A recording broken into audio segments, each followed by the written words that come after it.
Okay, so we are live and we're going to watch another episode of Batman the Animated Series, and we're going to watch one of my favorites, Night of the Ninja.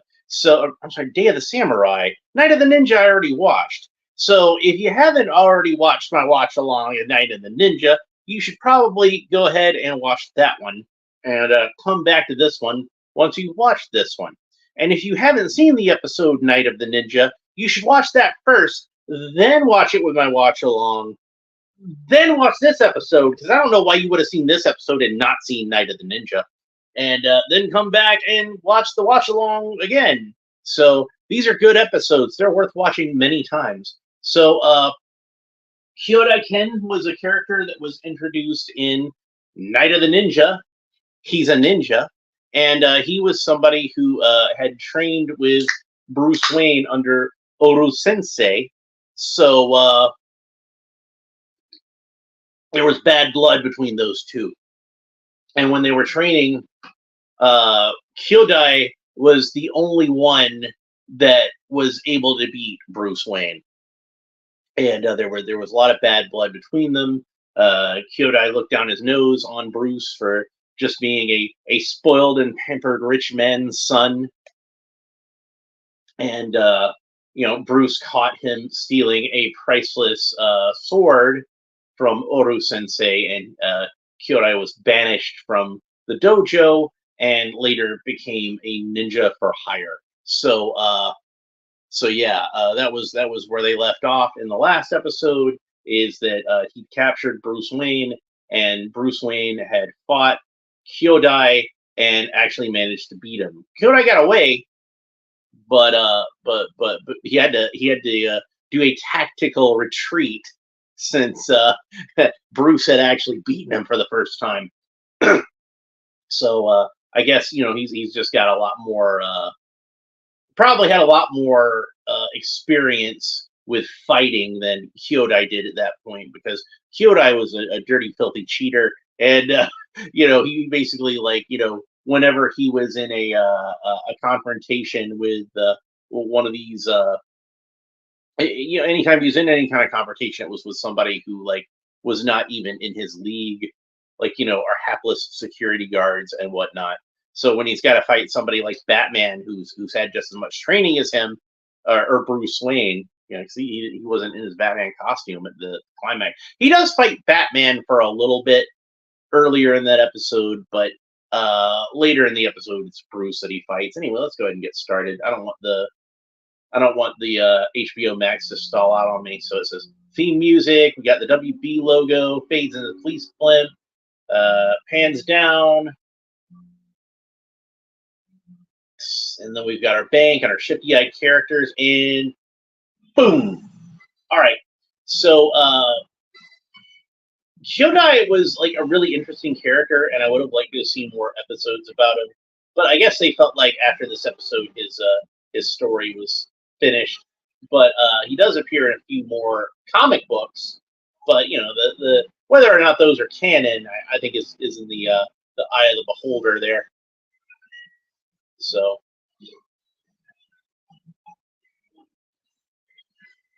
I'm sorry, I'm just appreciating the artistry of this opening. I never get sick of watching it. And of course, the coolest part is the thunder crack at the end and how it illuminates them.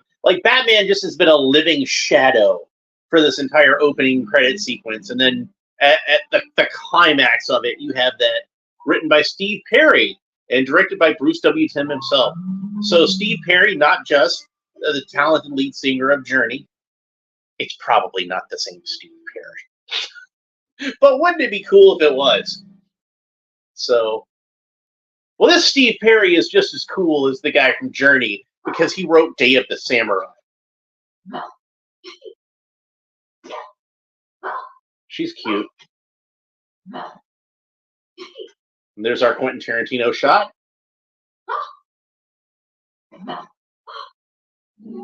And Kyodai Ken.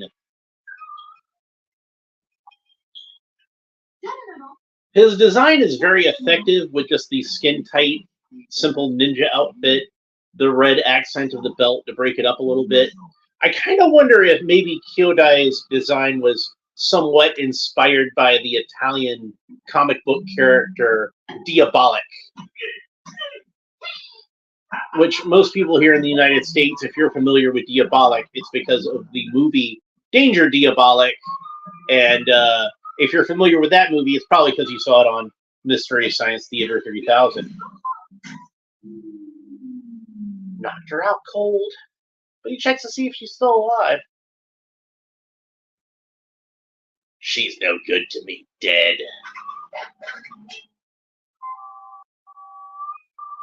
Because she's not his real target, as we will soon see. He's out to get revenge on Oro Sensei and Bruce Wayne. And here comes Oro Sensei right now. You know, that painting's got to be like ancient and priceless, and he just throws a shuriken into it like it's nothing. So of course Oro Sensei calls on the one man he can count on to go up against Kyodai. What is it, Alfred? The Yoru Sensei, line 3. Do you think Oro Sensei knows that Bruce Wayne is Batman? I think that he does.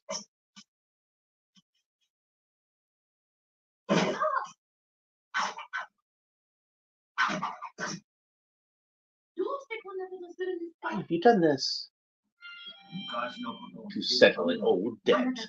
I like that they actually have the Japanese language in here. Because a lot of the times in a cartoon you might see like two Japanese people just speaking English. Two Japanese speaking people, I should say. And they both know English, I think. I know Kyodai does. I'm not sure if the girl does or not. I don't remember. Come to think of it, when Batman speaks to her, he speaks to her in Japanese. Because Batman knows multiple languages, including Spanish.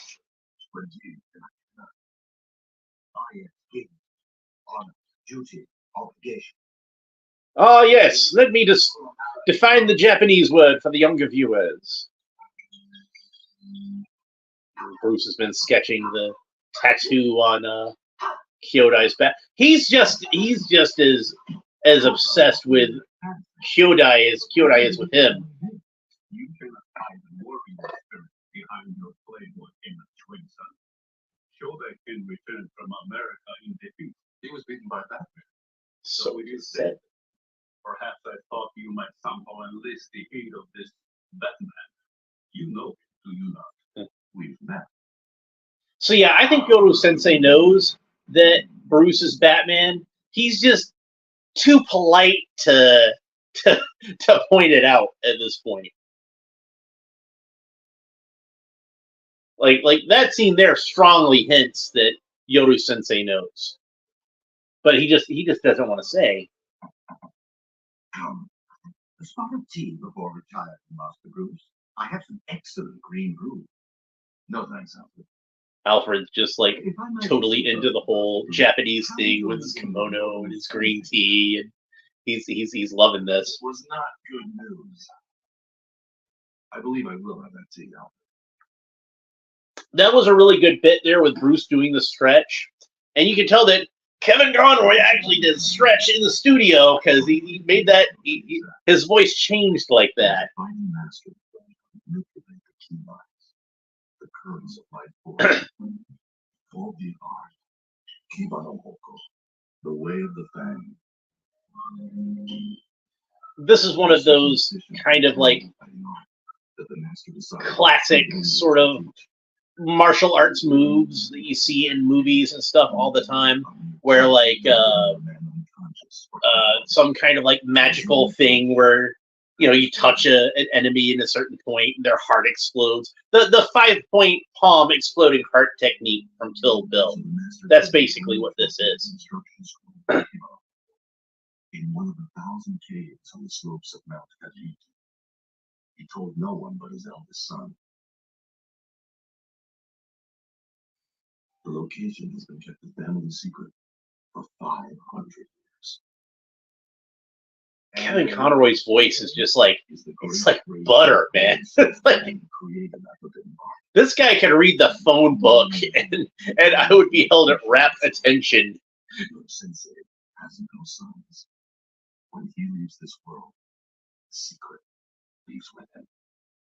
And the kidnapped girl, Yoru's star student, Kyodai wants to trade her for the knowledge of the Fang. To use against you, I think. Of course. Perhaps our coward friend can persuade him otherwise. It's not that easy, Alfred. I love He's this. after that man as well. But why? He fought Bruce Wayne and Batman. Fighting styles are like fingerprints. Kyodai knows that we're the same man. Oh, how awesome is that? Going back to my Yodo Sensei thing, if Kyodai knows, then Yodo Sensei knows. Did he give you instructions for the exchange? Yes, in the Uramachi district after dark. A bat final town, a place of thieves and yakuza. A ninja would feel safe there. You could give him a phony map. He wouldn't know the difference. True, but I would know. You're familiar with the code of Bushido, Queen-san. Ninja may lie and cheat, samurai cannot. Hi, Sensei. We already discussed the differences between samurai and ninja on Night of the Ninja, but this is Day of the Samurai. Yin and yang, good and evil. Your sensei will not come. He will. You were like a daughter to him. He would do anything to save you. Let her go, ninja. The disgust in Batman's voice when he says the word ninja. Throw me the map. First, she goes free. Good for you, girl.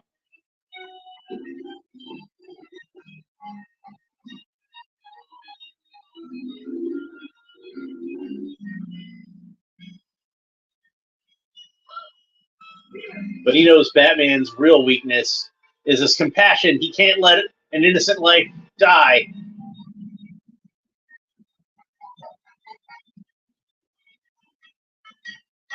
Or at least he mistakes that for a weakness. In this case, it certainly worked against him, but...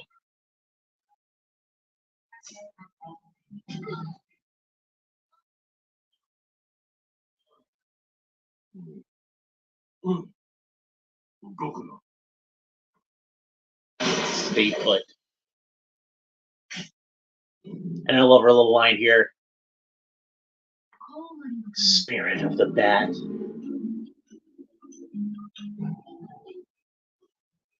It's always cool to see Batman in, like, another city besides Gotham. And they did a good job of making this city look different from Gotham. It's more than just, like, you know, the signs with the Japanese writing in the background. But there's, like, an entirely different flavor to this city than there is to Gotham.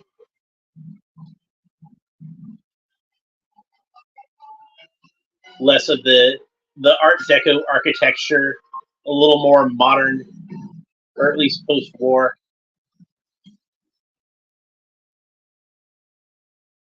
I know Bruce Timm was a really big fan of the James Bond movies, particularly On Her Majesty's Secret Service.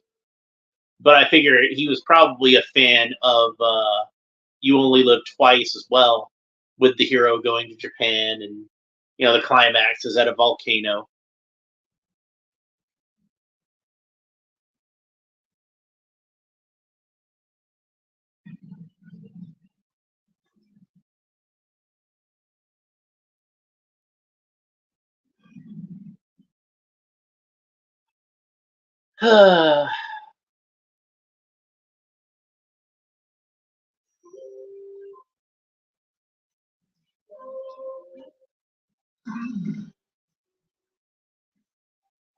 And there's the scroll.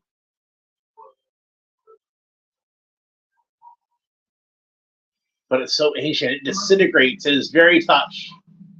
I will have my revenge.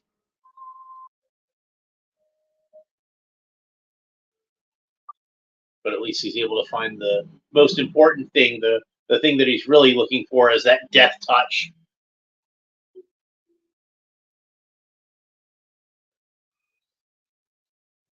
And Batman gets there too late. Manages to track him down, but he's already long gone. I can only read bits and pieces, not enough to understand the technique. It seems an age has destroyed the secrets of Kimanobu. I wish it were so, Wing-san. There is a large part missing. The location of and directions on performing the Unemri touch. I think Batman is in grave danger. And by Batman, I mean you, Bruce Wayne, who is really Batman.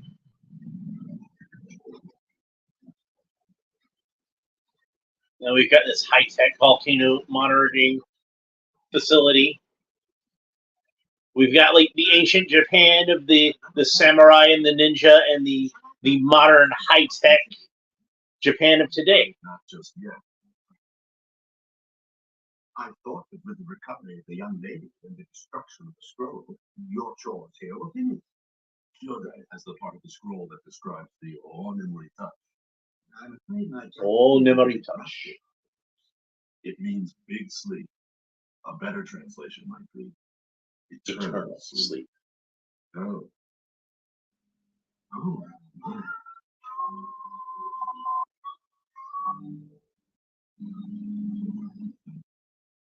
So he's got to confront Kyodai one last time, and he's got to win.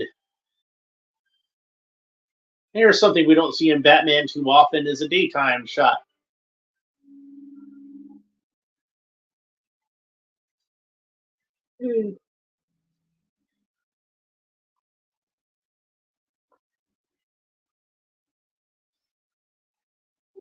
He's got all the key lines on the dummy. Who would guess it was there?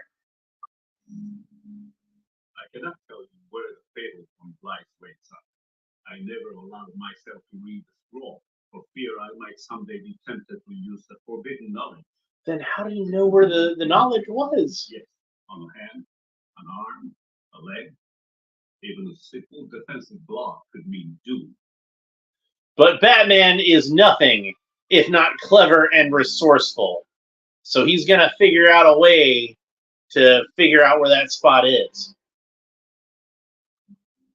Alfred just chilling and relaxing and enjoying his day in Japan, not knowing that danger is looming right behind him.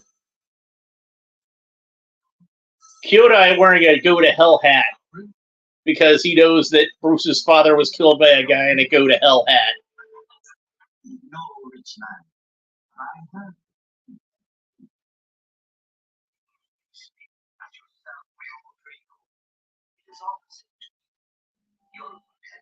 And he just has the thing set up to read the phone numbers because he's just paranoid. He's Batman. You're not really paranoid if they're really out to get you. A single touch, or it will take to destroy your mind.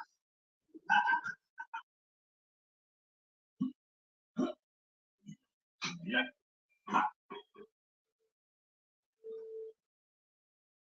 Does she speak English here? Will you fight Kyodai? Yeah, she knows English. Okay. I couldn't remember if she did.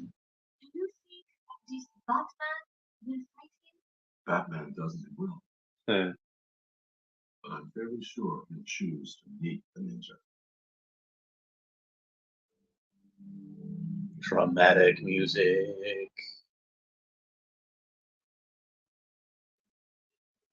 And he goes to examine the dummy.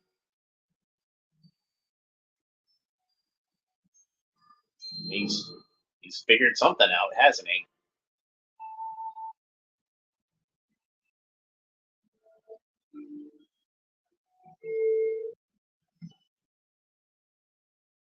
How do you like our fire breather, Kaiki? Impressive, is he not? Very. Batman. Once again, you approach unseen, Dark One. You have made a good ninja. Love this line. Prefer To be a samurai. But you are like me, a warrior of the night.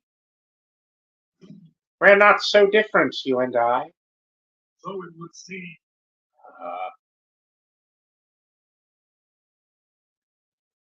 At last, climactic battle between these two enemies. I love that. And he knows he's Bruce Wayne anyway, so we might as well just dispose of all the pretense.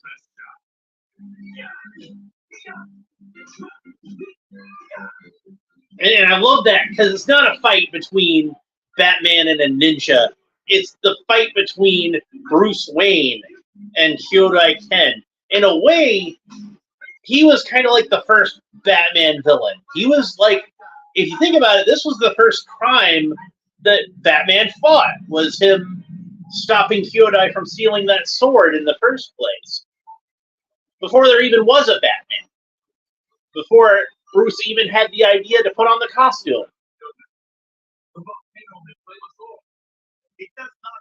So he's now come full circle. And we got to see that tattoo one last time. And Kyodai doesn't care if he dies or not. He just wants to beat Bruce Wayne. That's all he cares about. He would gladly die if it meant he could defeat Batman finally.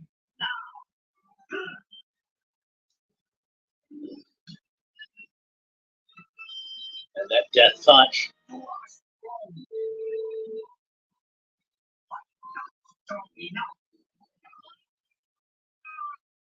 And that's it. The end of Batman. Or so it seems. Love that.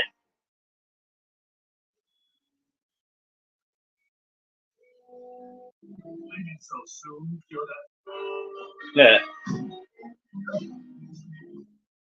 Will never be touched. How could you withstand it? It's impossible. It's all over, Kyodai. Your precious technique doesn't work.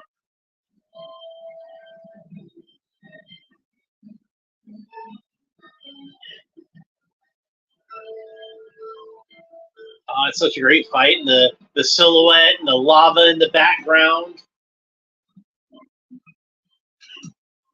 He just casually swatting his blows away, slaps him in the face. He's just toying with him at this point. He's better than you, Kyodai.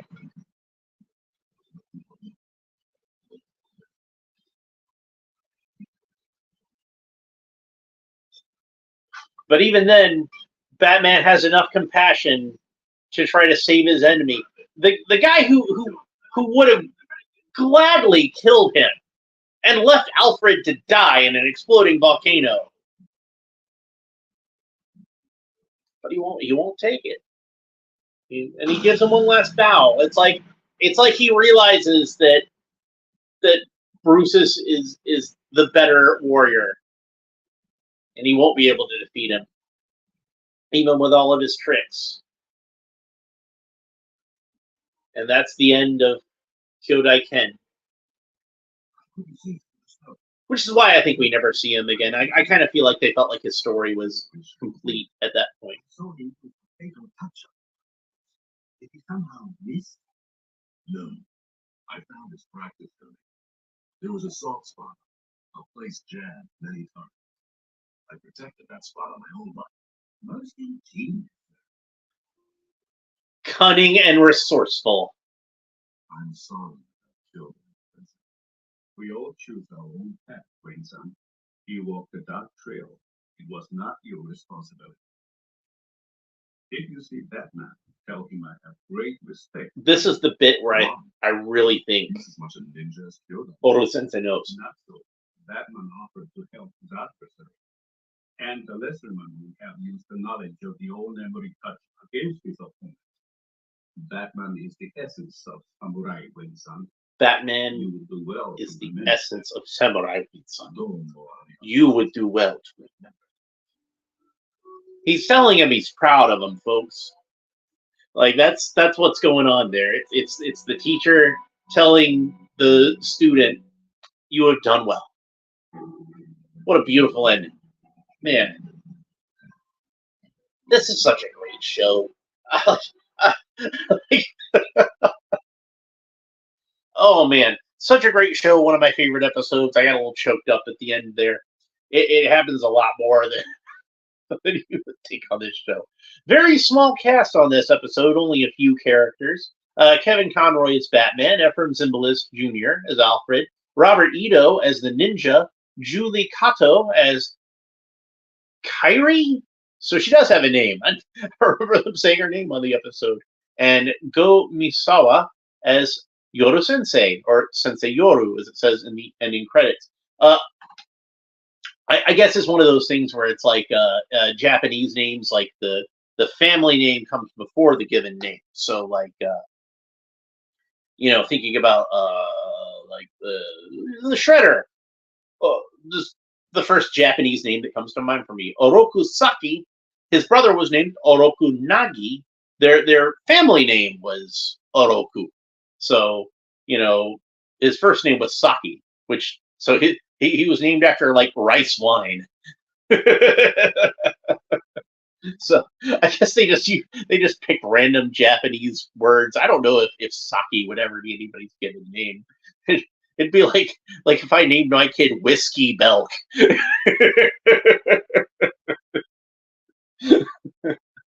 Whiskey, that's a pretty name. So yeah, that's pretty much it for this episode. I really enjoyed it. I hope you enjoyed watching it with me as much as I enjoyed watching it with you. The next episode will be See No Evil, which will be about Batman fighting an invisible man. So join me for that if you enjoyed this one. And if you enjoyed this one, make sure that you like and subscribe and all the fun YouTube stuff down below so you don't miss further episodes. This channel is growing. I want to see it grow even more. I like watching stuff with you guys and chatting with you guys. It's always fun. So make sure you come back for more if you like this. We will talk to you next time. Bye.